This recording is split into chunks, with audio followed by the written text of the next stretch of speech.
Hi everyone. This video features a very interesting discussion I enjoyed with someone that is deeply involved in the world of politics, and more specifically, the area of political campaigns. Since most of us are currently on pins and needles due to the high tension of this year's presidential race, the information Sean Briscoe has access to is very important if we are to figure out what is actually happening, what we are best and most advised to focus on, and what we can contribute to the outcome we all prefer, namely to elect Democrats and make sure Republicans lose, and most especially, of course, the criminal ex-president. Sean has worked in progressive political campaigns for the last 26 years. He has been in over 200 individual and coordinated campaigns, and he has been involved on every level of campaign work, ranging from presidential races all the way down to city council battles.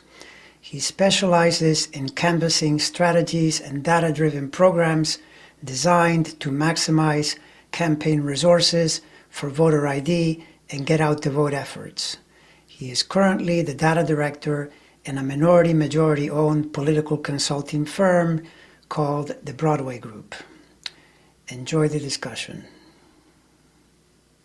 All right, yeah, so I think the question uppermost on the mind of most Democrats relates to the recent debate in which Biden really seemed to have a tough night. He really struggled, and then all these different people are saying he should leave the race, including lots and lots of the media, New York Times, etc., and even some top Democrats. And since you are someone that is really connected to this, you're on the ground and you're very knowledgeable in this area, what's your feeling about it?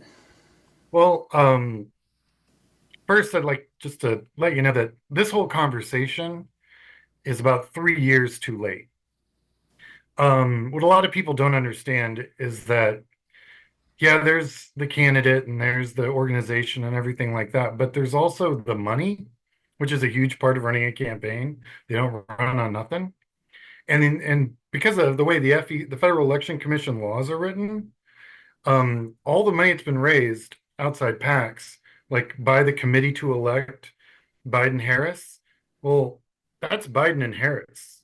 You can't just take Biden and Harris out and put anyone you want in on that and still hold on to the billion dollars that they're going to raise. That's not a thing.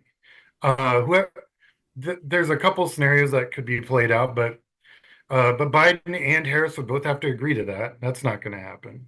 So these are all things that were set up 3 years ago. So anyone who's talking about, oh, we're going to get a new candidate, they don't actually understand how campaign finance works at all. And that goes for a lot of the talking heads I'm seeing on CNN, MSNBC. Uh, and these are guys that, they've been through it, but they're most of them have been pundits now for over a decade. I don't know if they've just forgotten what it's like to be on the ground in the field, uh, or running actual campaigns and paying for actual campaigns. Um, they've forgotten because that money is very siloed. Like there's things that we cannot spend that money on in a campaign that one would think we could spend on in a campaign. Like for example, if my candidate's out and about and something terrible happens to all of his suits, we can't go and buy a new suit with that campaign money, even Mm. though it would be for the campaign. Now, that's how strict they are. So you think they're going to let us take $1 billion and move it over to another campaign? Not likely. The Okay. other problem I have with the whole idea of changing the Biden Harris ticket is who are we putting in? Nobody has a name. Now, names have been thrown out, but like Newsom said, not it. Everyone who's been said, oh, it's going to be this guy, they're all not it. So I haven't heard one person say, I'll do it. That's that on top of the money problem and all that, you still have, I don't have a candidate problem. If you don't have a candidate and you're running for office, that's pretty rough. The other problem they've got is how do you get on the ballot in all 50 states? Most of the Right, deadlines have passed. right, You've got right, to get on that ballot, which means you had to go through a lot of like some, not, and every state is different. I've right, run in states in New England, in the South, they're all different. In Massachusetts, you got to get signatures. Um, and from, I mean, it is not, I mean, when you get up there in the Northeast where they started democracy in this country, they haven't changed a lot of the rules in the last couple hundred years. So it's not all calligraphy anymore, but it's up there. So, I mean, there's some logistical nightmares. And plus, the deadlines have passed. right. Now, So but you're not on the ballot. are you saying though that because okay, so my thought was that made sense even from the arguments I was seeing. A number of people did say, "Listen, this is too complicated for unless it's Biden Harris." But the whole logic to me would be that she would be the logical person if he didn't run. You can't have someone different. But when you think of Harris, then people say, well, she's not popular, this and that. Well, that may be, but Harris, I think, is much like Biden, often unfairly treated. I think they're both really smart people. And Harris does fit the current situation really well in that she represents women's issues. So I never thought the Gavin Newsom argument made a lot of sense based on exactly what you just said, and not to mention running a primary, crazy things that people say. But what about Kamala in this? Is that Well, Kamala's great. But so Biden has to remove himself. He correct? has to make that decision. And he literally just sent a letter to Congress saying, I'm not going to do that. That Right. was this morning. So Yeah. that's not happening. Right. What I think the message I'm hearing from people who, quite honestly, and I had this very long discussion this morning with a couple of very smart people who have been doing this almost as long as I have.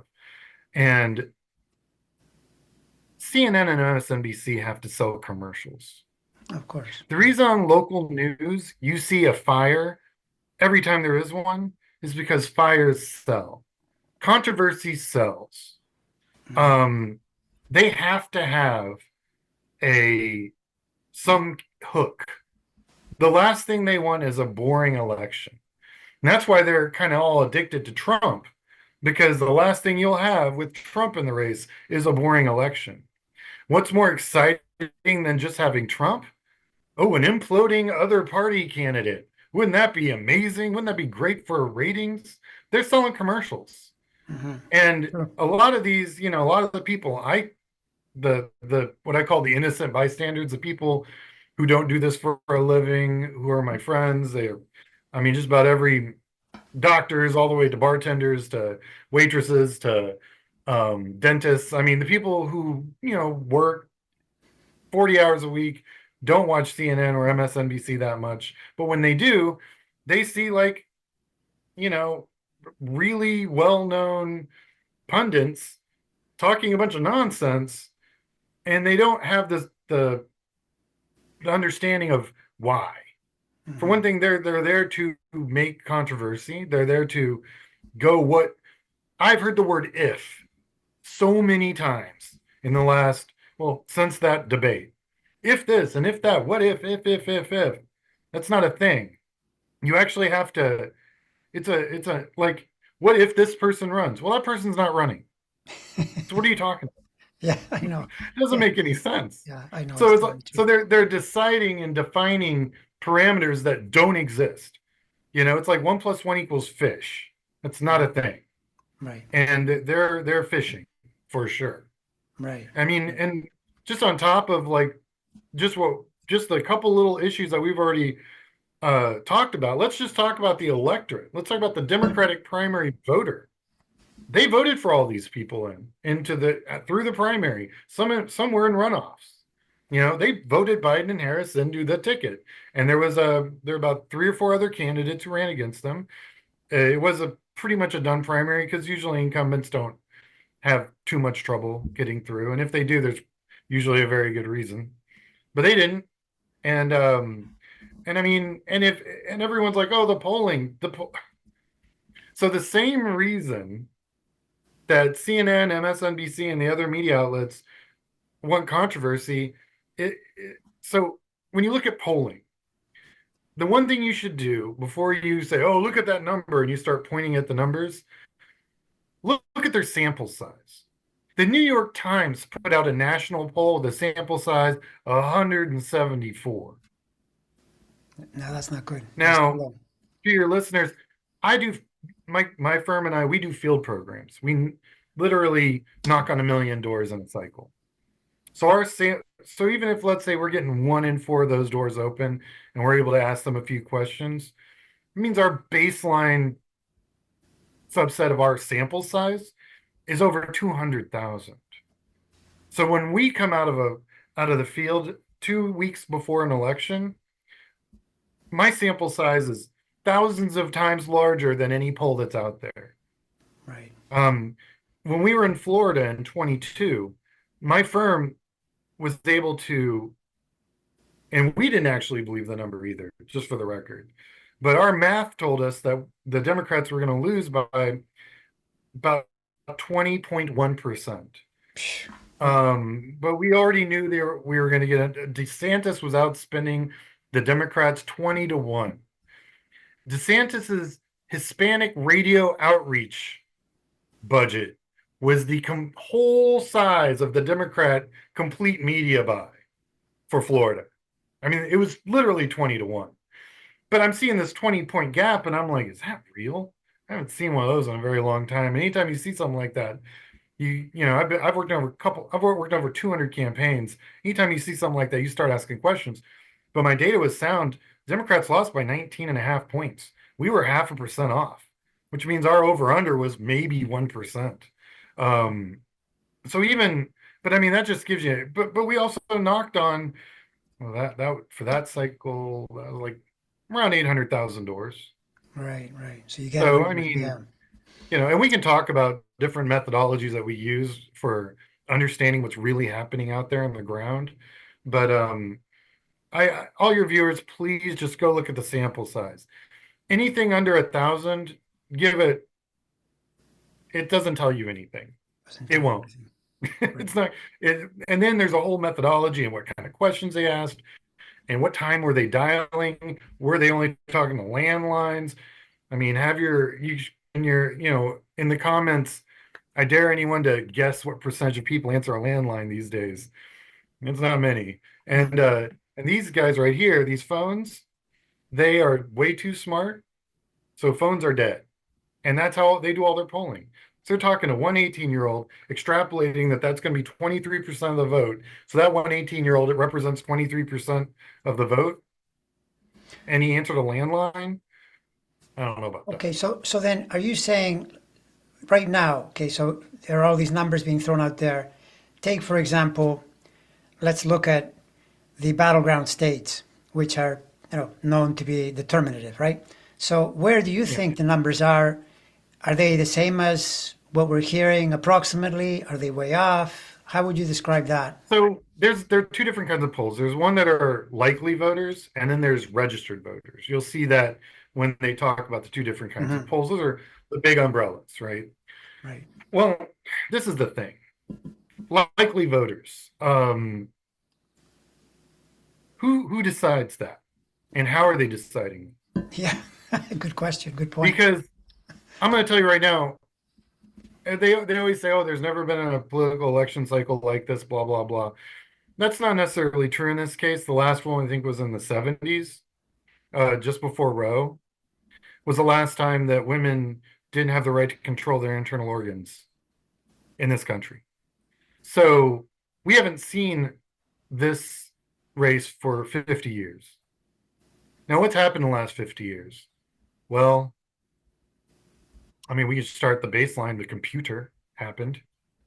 The internet happened about 20 years after that. Cell phones happened about 10 years after that. And like smartphones, not, Right. um, auto dialers happened. GIS happened, which is it's like a mapping software. Allows us. It's how gerrymandering's gotten to a point where it's just broken. because a computer can draw the lines and they're infinitely more efficient than humans are.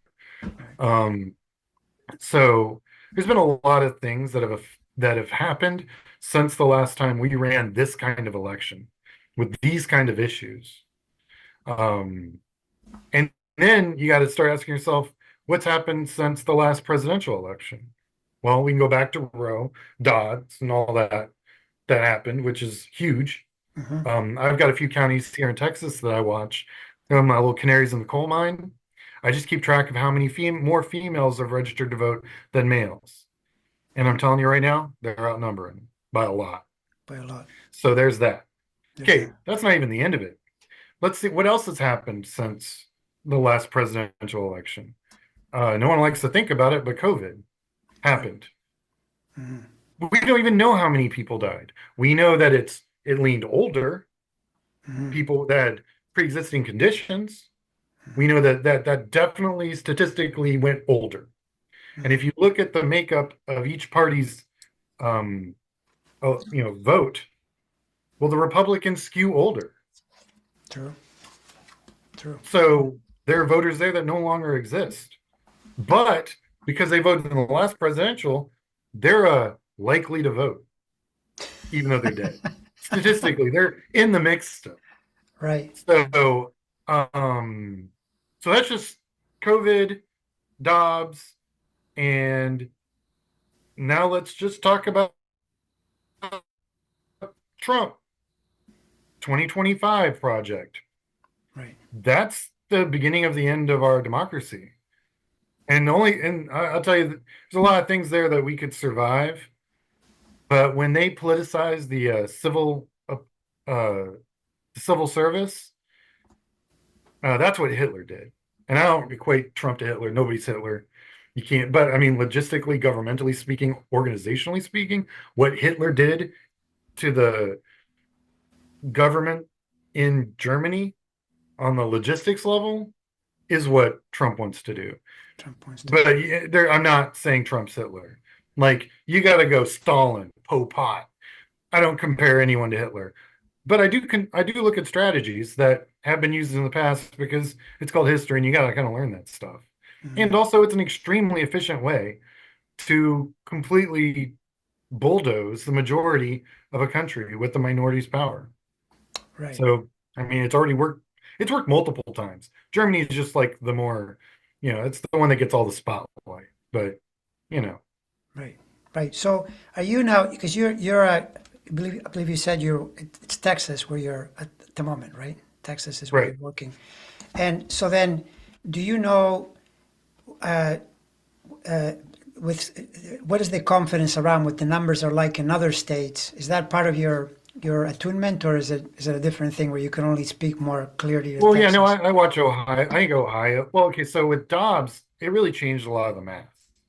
Um, what just because you the Supreme Court was designed and historically has been known to give rights to people. Right. Like, that's what it does. It Right. gives rights to people, the right to vote, the right for choice. Um, Marriage. and it gives, that's what it's there to do. It's not there to take rights away. And once you do that, you compromise, for one, the trust of the people. That's why if you look at the Supreme Court, their approval rating is the worst it's ever been. And we've had some real bad Supreme Courts in the past, Hmm. and nothing compared to the troop that we've got in there now. Keep in mind, two of those seats were completely stolen from Obama, Hmm. straight up. So I can get into that all day. Uh, but uh, but yeah, so what we have is a court that's been artificially altered, Hmm. um, and it's taking rights away from people that it deems unchristian, to be honest. Hmm. I'm a Christian, by the way. I'm a liberal Christian. Um, but I also believe a human being, that liberty comes from the autonomy of one's own body. right? You can't have liberty if you don't control your body. That's just the baseline where everything else then grows from. So, uh, so yeah, they're really doing an injustice to the population of this country, and I think that you will see that represented in Ohio, Pennsylvania, Wisconsin, um, uh, Virginia. Well, I've already seen. So that's the other thing. Democrats freak out very easily, and I'm not excluding myself from that. Um, but we're 13 for 13 since Dobbs. Right. That's true. That's That's a really good fact. point. That's a really 13 good for point. 13 for special elections since Dobbs. We've won statewide in Michigan when that was not even a thing. Wisconsin, that was not even a thing. We took state house seats in Virginia in their state cycle, which was November 2023, that no one had even tried to take. And we got 4 out of 5 targeted state house seats, flipped the legislature, and now they were able to codify Roe and get $15 minimum wage. Um, uh, but none of that was possible until the Supreme Court took Dobbs away. And if you look at the commercials that were run for all of those cycles, it's all Dobbs, Dobbs, Dobbs, Dobbs, Dobbs. Right. Because they effectively took the rights away from 52% of the population. Now, Right. people always think, oh, it's Democrats versus Republicans. No, I never believe that at all. You've got people who vote, and then you have everyone who doesn't vote who registered to vote. The apathy party wins the election every cycle. God help the party that doesn't that wakes up the apathy party. And I think the Republican Party has done that. It's a bunch of people who needed a reason to vote. Well, when you go after my internal organs, or you go after the person that I want to marry, or you go after any of the other rights I know they're talking about taking away, your ability to use contraception, these are huge decisions made by young people, people under 30 specifically, and or under 40 nowadays too. And that's going to come back. Ted Cruz only won his seat by 350,000 votes. And that sounds like a lot of votes, and in some states that would be enormous. But in Texas, that's not much. And that was before COVID. That was before Dobbs. That was before everything. So when I look at elections, I look at it in the context of everything that's happened since the last time any real data was collected. And the only data that matters is the election. And what I see and what a lot of other people see out there is there's definitely a change coming. And it's not like the Democratic Party in Texas has any real control over it.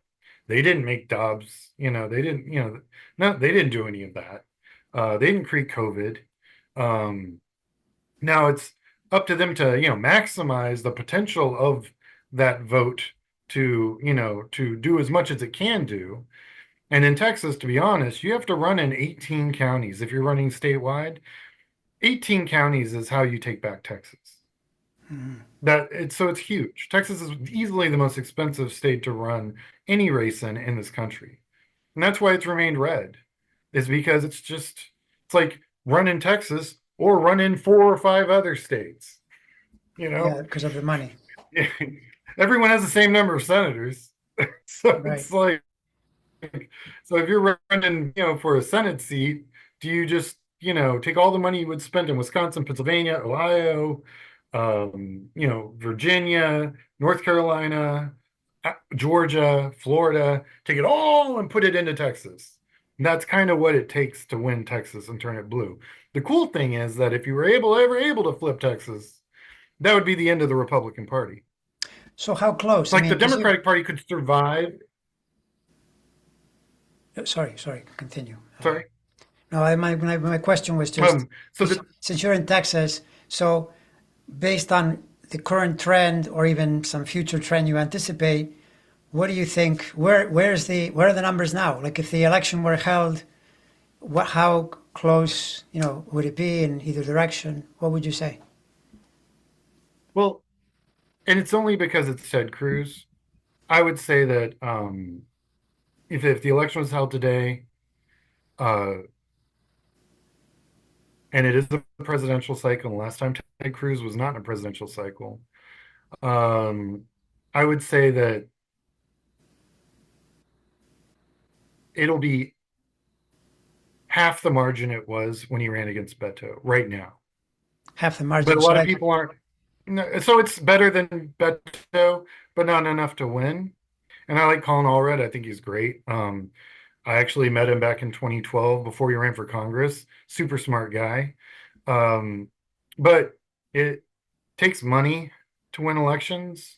You got to have a field program in 18 counties in this state to run against the Republicans. mhm, And it's not that you're going to win all 18 of those counties. You just can't lose those counties by 30 and 40 points. You got to lose them by 20 points, you mhm, know? mhm. Um, so it's hard. I mean, keep in mind it's like the I-35 corridor. Houston has 2.4 million registered voters by itself. The entire state of Massachusetts has half that many. Right, And right. that's just one of our cities. One of your cities. And we have a bunch of them. We have DFW. We've got Austin, which is what doubled in size in the last decade. Georgetown, which has done the same. Yet all the Temple and all that in William and Bell County, just north of that, they're they don't even know how many. They don't. They'll every election they've had like a huge jump in participation, and no one's canvassed down there in forever. I'm in Dallas, so they're down for me. So any person who says, "Oh, we know what's going on in Bell County," no, they don't, because even if you ran a full blown field program 2 years ago, you don't know what's going on this 2 years later because they're growing at 10% a year. That's Right. So, I, that's your margin of error in any election that's going to happen in Bell County. okay, Never mind Austin and San Antonio and everything else between. am I concluding, or is this the wrong conclusion to say that you're saying that Texas is close, but not quite yet? That you would need a little more of a shift to for Texas to, for example, turn blue in this election. But what you're saying is that, for example, Michigan, Wisconsin, Pennsylvania, the famous three, the blue wall. Now, what I notice is the average polls seem a little strange because they're saying Biden is leading in Michigan and Wisconsin, but losing quite a bit in Pennsylvania. You're saying that those three states are unlikely to go red. That they're Yeah, no, I don't believe they're going to go red at all. no, No. right, right, exactly. So that And well, also, it's not that Texas isn't blue. Texas is blue. The problem is it's the amount of money it takes to get all the ducks in a row. get all It's that. not a matter of votes anymore. It's a matter of money. I mean, just to run a field program in those 13 counties, knock on 4 million doors, because that's what we're talking about, you know, uh, you need $36 million just for field. Right, And nobody is talking about putting that kind of resource together for Texas. No one's ever talked about that. I right, mean, outside my circles, which we're constantly trying to talk about that, but you know, where you're going to spend 36 million, or you're going to spend $1 billion because the other, you're going to spend a ton of money trying to win Texas, and and there's no guarantee it's going to flip. Or you could spend a third of that and take three states, protect three different senators. right, It's really triage, and and but and also there's a ton of waste in campaign systems. Like the Brookings Institute did a great research project. They looked at 2,000 campaigns um, and came to the conclusion that mail by a campaign is statistically irrelevant. They didn't even give me a dollar to vote number. They just said statistically irrelevant and threw it right out of the window. And postage, when I was first starting running elections back, working on them, I wasn't even running them. I was a very young, much less gray individual back in 1998. I mean, our mail was 28 cents, for a stamp. It's it's 3, 4 times that now. Mm. So your cost has gone up thanks to e-bill. No one actually, your mail mostly just goes right in the recycling bin. Um, so it's literally insanely expensive. I always tell campaign, you're not spending money until you're putting ink on paper. And then you really spend money and put some postage on that paper. Yeah. And it's useless. It's a waste of money. The largest waste of money that a campaign can spend is mail because it's ROI, the return on investment is so off Right. that it's just beyond. For example, like field programs, what we do, the knocking on doors, actually talking to people where you get feedback and you learn about what the issues are and things of that nature. The fact that you can take that information, do a targeted mail, which is better than a shotgun. Uh, you can do targeted phone calls. You can do media buys that talk about issues that people actually care about. Field programs have a way of making everything else in your campaign that much smarter and uh, and just and increases their ROI. Like after field, according to the Brookings Institute, the next best thing you can do is have a professionally run volunteer driven phone call program. It's got an ROI about half as good as knocking on doors, but it's still pretty good. And pack mail, issue-based mail, like mail about Dobbs, mail about the environment, those are still relatively okay. I Relatively. mean, it's probably get a quarter of the ROI you do with field, but it's still relevant. It does do something. Um, that's kind of the breakdown.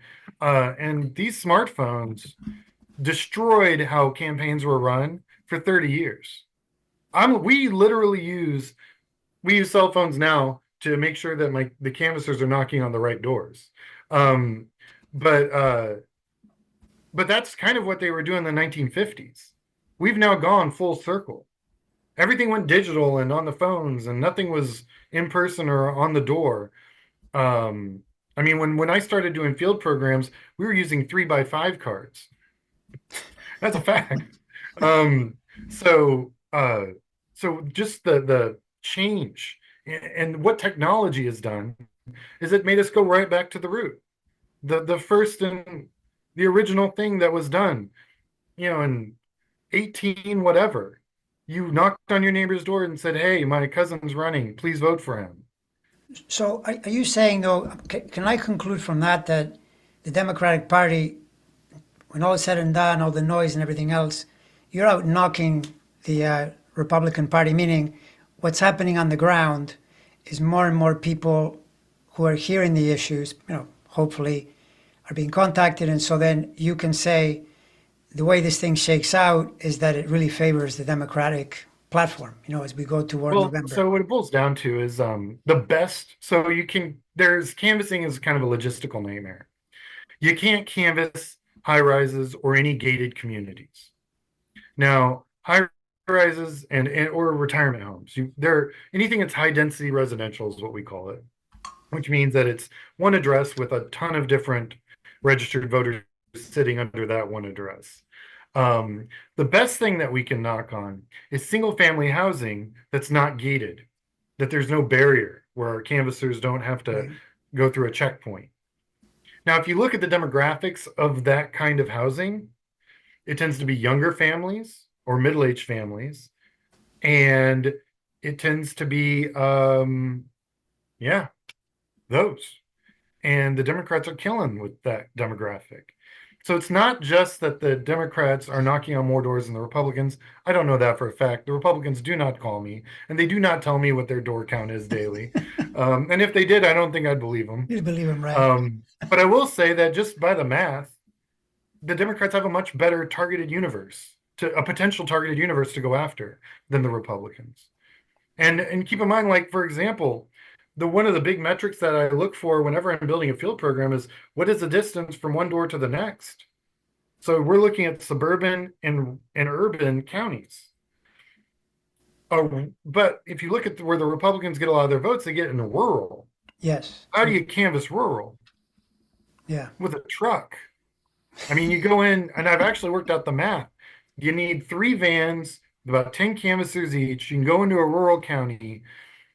You'll need to stay one night at a La Quinta for everyone, and you can hit every door in about 16 hours worth of canvassing, all 30 of them out there doing it. If you've got a smart lead car and you're real smart with the logistics, you map the whole thing out. Right. But to give you an idea how much that costs, it's $19 a door versus urban suburban, which ranges somewhere between $6 and $10 a door. Right. You get better return on your So investment. that's the difference. And it's the distance between one door and the next. And if that distance is acres and not feet, you have a problem.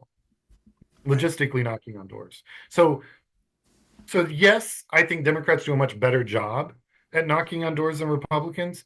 Also, it's better math for us. Better math. Hmm. Like, yeah, because you're saying that the voters you're reaching are more impactful. You know, that demographic is more Yeah, impactful. you find that if there's one registered voter at the door, there's going to be more than one. Married couples tend to vote together. Um, uh, in Obama's campaign, I worked in Obama for Northeast Texas. Back in we were 07, 08. We started with a group of like 5 of us in a coffee shop. And eventually when the final database was counted, we had over 6,000 volunteers. We knocked on 385,000 doors with volunteers. To give you an equivalent to what paid canvassing, that would be like us knocking on a couple million doors with paid canvassing. Is because volunteers are a next level. They have the most powerful phrase that you can say on a front porch, and it's hello, I am your neighbor. That is the most powerful phrase that you can say on a front porch, period. Every candidate I work with, we always knock on their precinct first.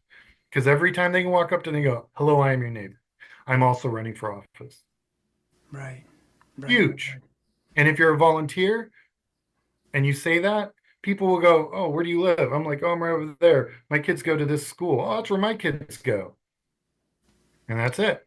So I have a question for you. So if we go back to the 2020 election, where did the way that turned out, was it what you expected? Meaning the in all the different places, particularly like for example, I remember at the time Georgia, Arizona. You know, there was this feeling it would be really tight. What was your own assessment Well, prior to that? Was it approximately the way it turned out? um, yeah, honestly, you can't. I mean, Trump was telling people to inject bleach. I mean, That's true. people's grandparents died for no reason.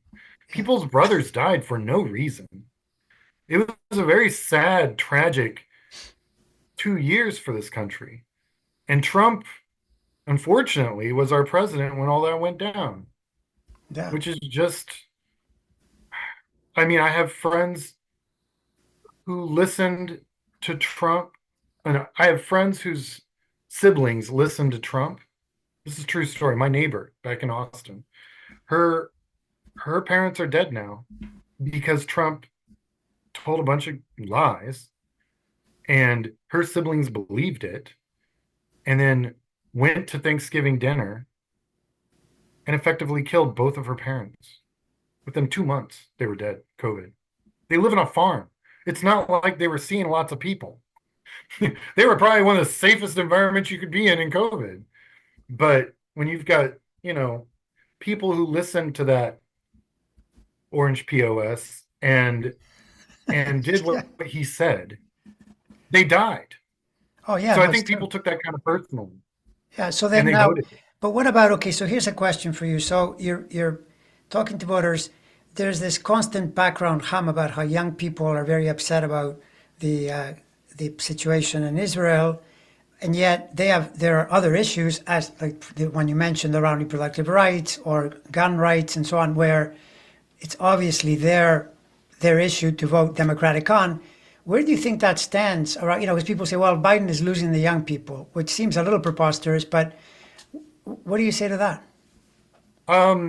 Well, just for record,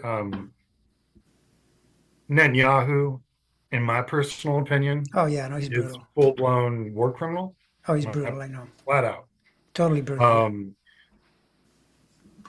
I've never felt very comfortable with the way we've treated Israel, specifically in our Department of Defense, and more specifically in our, in the military industrial complex in this country.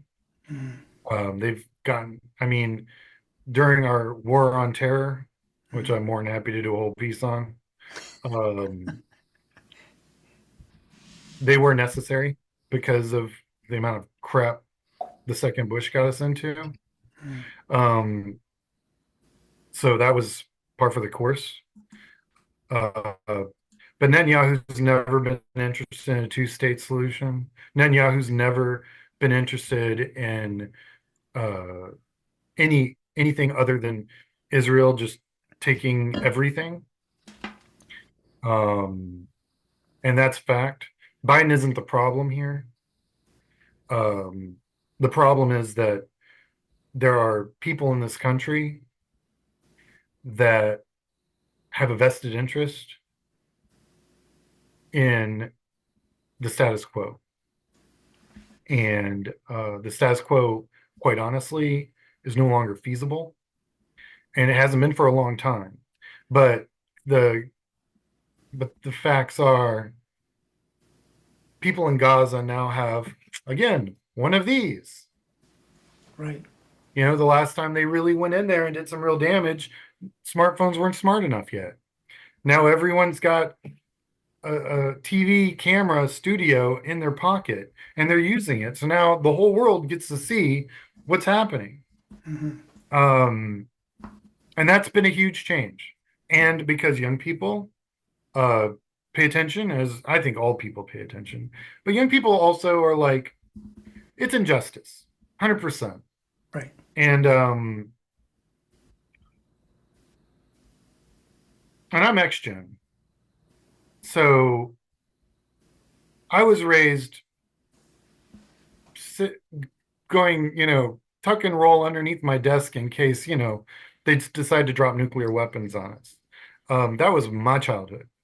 So they would say X-Gen's a little bit more feral. That's not wrong. Um, I would almost say desensitized, you know? Like we saw Mad Max and went, yeah, that sounds about right. Um, and these kids these days, they've got I think, a more healthy perspective on what the world should be, Hmm. not what the world is. And I think that plays out. I don't think Trump's going to get any other vote besides maybe the red pill bro kind of macho, dude that's, alpha, alpha, alpha, that kind of stuff. He'll get those votes. Who's going to get those votes anyway? No, the real problem with Trump is that he killed off a huge chunk of his electorate during COVID and then disenfranchised 52% of the population in this country. Yeah. No. I mean, That's look, what, and besides, I mean, if you're young and you have any, ability to reason, it's so obvious too that you always look at comparisons in politics. So you don't say Biden alone or Trump alone. It's Biden and Trump. yeah, So Biden is trying to do something, and Trump is saying Israel should finish the job. So if you're complaining about the treatment right, of people in Gaza, what are you talking about? I mean, just think it through. If Biden has to respond to half the population wants him to support Israel totally, and the other half doesn't want him to do that, what's the guy going to do? He's going to do his best. So don't put the worst person in there that will then do it completely opposite to what you want. So I always ask, I said, if you're a young person, reason, just think about it. Politics is often the lesser of two evils. You never get everything. You get as much as you can get. Not to mention that, will you ever get a break on your, on your student loans or anything? Is that going to be a Republican? Or will you ever have control of weapons at all? Is that going to be a Republican? Like, how do you think this works? It's totally obvious. But right. don't expect a man to be in there, be an emperor, wave his, and make everything happen, because it doesn't work like that either, right? No, it That's does the not. that's the logic. But basically, you're saying though that all this hand wringing. You're saying that the battlegrounds are still blue, right? The Yeah. Michigan, Wisconsin, I, Pennsylvania. well, for one thing, it's they're gonna. these women are going to walk into that booth and look at those two names and know that one could end up killing her. Oh yeah, right, true. That's I true. mean, what are we talking about here? Like that's a rare choice in an election where you can look at a ballot and go, dude, if I vote for this guy, my sister could die. You know? What That's a messed up world that we live in, that's a thing, but it doesn't not make it a thing. So, So, so I and have I a just question for can't, you. yeah, go for it. So, okay, so uh, in the unlikely or likely, I don't know, whichever event, the way you want to describe it, let's say for some reason Joe is not able to run and it's Kamala instead. Does that change your view on the way the election goes, or is it pretty much the same? I think it's the same. It's the same. Although, Okay. also Joe's running. No, no, I That's know, one I of those know. if scenarios. He's running. So I said in the event something If happened, Joe gets hit by a meteorite, you're right. right, or Kamala will whatever, be the right. So in the logic being, suppose that happens, because then, as you said, for totally logical reasons, it would have to be Kamala anyway. So it's the Harris Biden ticket. As long as it's either, well, either both or Kamala, whatever, then it's still the same result based on all the patterns you're seeing, right?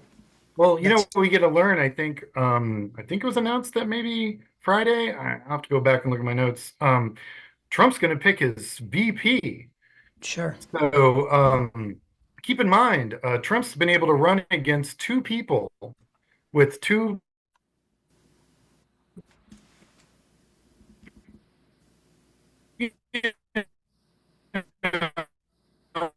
piles of baggage, apples and apples here.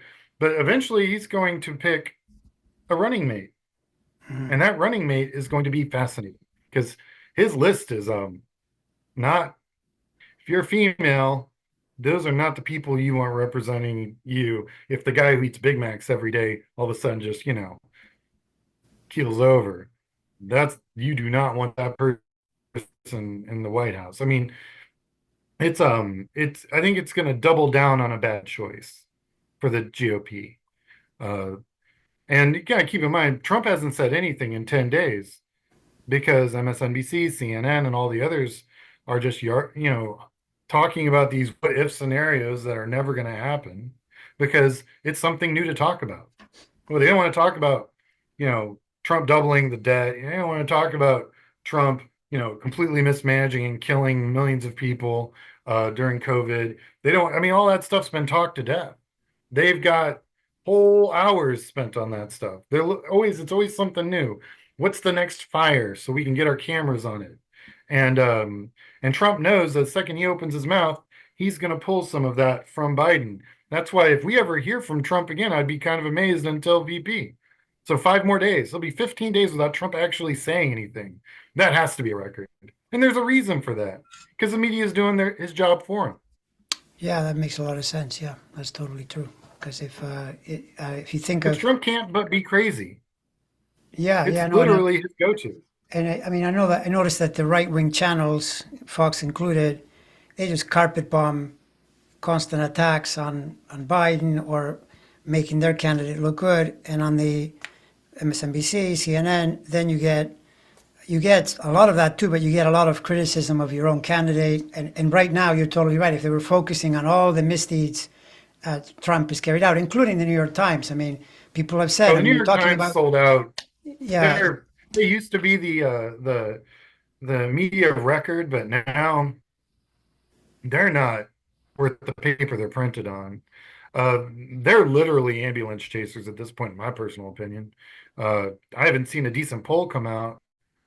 I mean, with a decent sample size. It's the problem is, that kind of medium is has been having a hard time since once again these things happened. So, they're trying to survive in an environment where, the shock jock has ratings. They were kind of telling you how it was. Well, problem is with the bifurcation of the country, you've got people who want to be told what it is in their own little bubble. That's why people always ask, well, what do you read? I get the AP app. because what you'll notice is that every other news institution just cut and paste right off of AP. I also have I think I'm right here. Who's my oh yeah. I do AP, I do BBC, I do NPR. Uh I do a couple different filter. BBC's all right. Um they tend to be, but they're an interesting perspective on how Europe looks at Mm. the US. But there's a couple French outlets that I also follow that do a pretty good job. Al Jazeera does a pretty good job.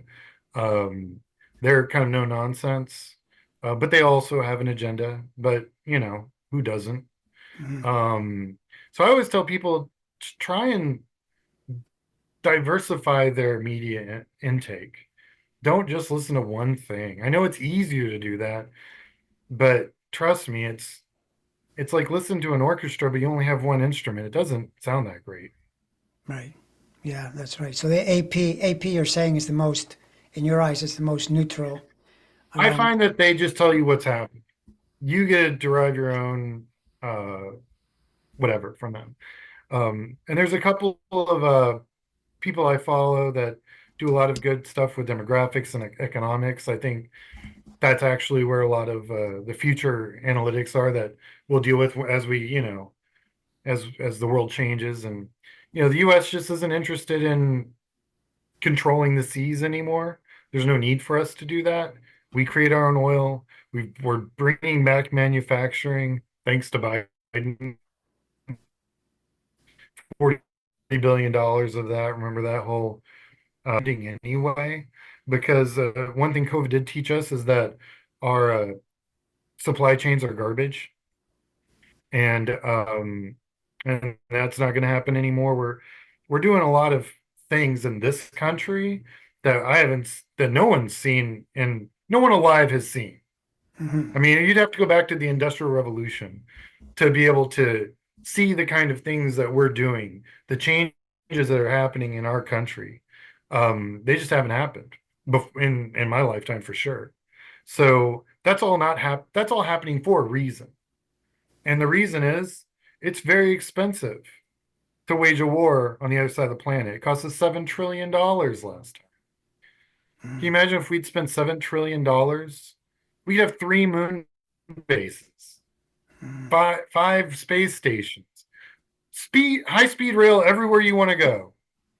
Mhm. Um, yeah, and for $7 trillion instead of a bunch of X-gens getting sent over there for 16 years and getting shot up. Not cool. I had a very good friend of mine who joined the Navy. He spent 13 years in the desert.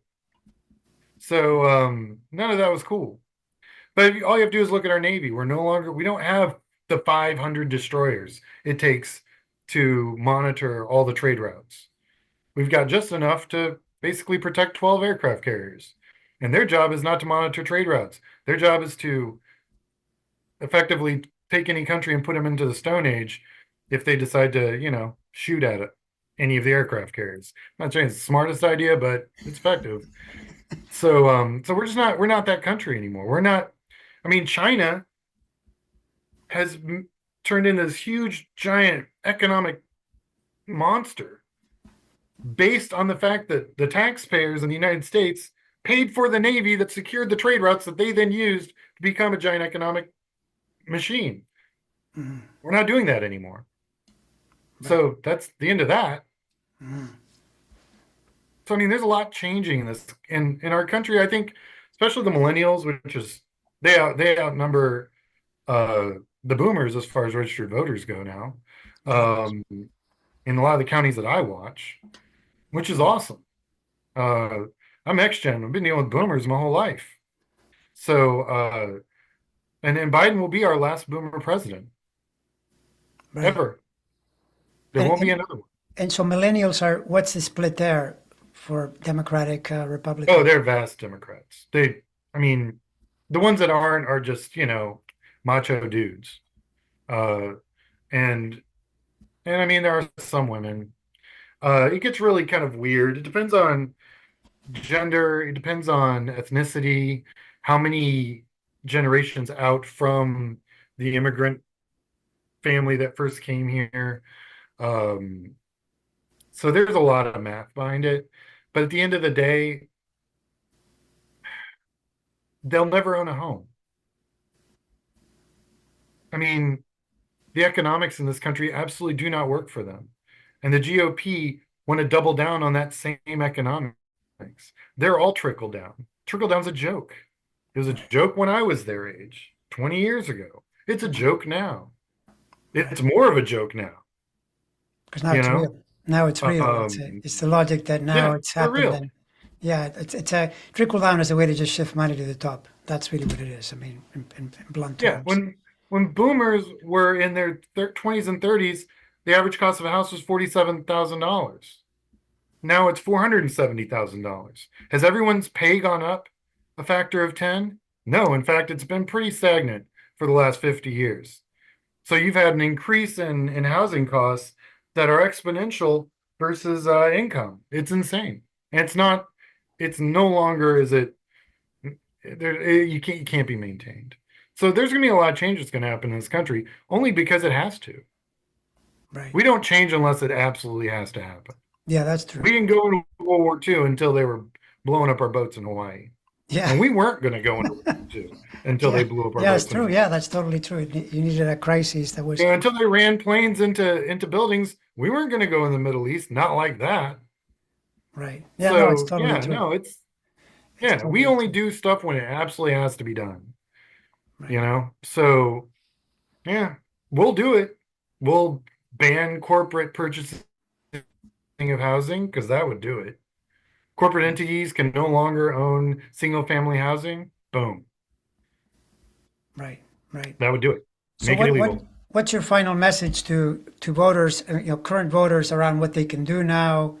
I mean, especially I would think, I mean, logically, if you live in a battleground state, your vote is supremely important, right? And what other Well, advice would you so give? so I would find your precinct chair.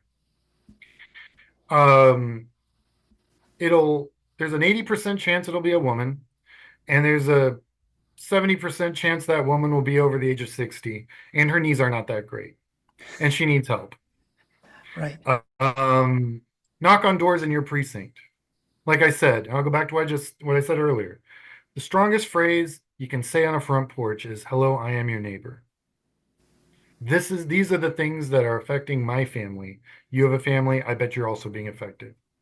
We don't People say, "Oh, we live in a bubble." No, we don't. We live in a village. Right. You live in a neighborhood. They're buying groceries at the same grocery store you are. They're seeing the same price for bananas as you are. So stay in your precinct. If find a congressional race or a state house race or a state senate race that has some material that you can leave on front porches. Go knock on doors. They'll be more than happy to and tell them you want to knock in your precinct. They'll have their own little targeted precincts. Don't do that. Stay in your precinct because that'll directly affect your city council races, your state house. You vote in a city council race, that'll have more to do with your day to day, barring if Trump doesn't get elected. Your city council race has more to do with your day to day than any other elected official that you could possibly vote for. The trash, the water, the tree limbs getting picked up. I guarantee you the municipality in Houston has their work cut out for them because they got a bunch of trees down and a lot of people who are like, who do I call? Well, if you've already knocked on doors for your city council person, I'll just call Barbara, because you know who that person is. Right. And and now is the time. Knock on those doors. Your precinct will have a couple hundred doors. You'll do on average about 15 to 20 an hour. 2 weekends, you'd be done. Right. That's what you need to do. Go knock on doors. Yeah. Help your candidates out. Believe me, that's going to help them more than anything. Just in a reminder, anyone you spoke with, get a phone number, put out a text from you to them, personalize it, and say, hey, remember, early voting starts here. Right. Election day is here. Text me when you voted. I'll give you a ride. Right. It's whatever it takes. But Right. that stuff makes a huge difference. That's how we did in Obama. Yeah. No, it makes a lot of sense. And I it think works. that just happened in France, and where it's pretty clear when the vote coalesces, you get the result. So it's really Yeah. about turnout and Also in England, did you see what happened in England? sure, I mean, yeah, that's 15 years of conservative rule gone. right, Yeah, overnight, yeah, it makes a lot of sense. All right, overnight. it's been fascinating listening to you, and I hope we do this again because it's Absolutely, Andre, interesting. anytime. This has been great. And you know, and I'm quite sure we're going to have things develop that we can discuss between now and then as well. Yeah, that's So, a guarantee. yeah, pretty much. So thank you, and we'll say goodbye for now. All right. All right, well, you have a good one. All right. Thank you.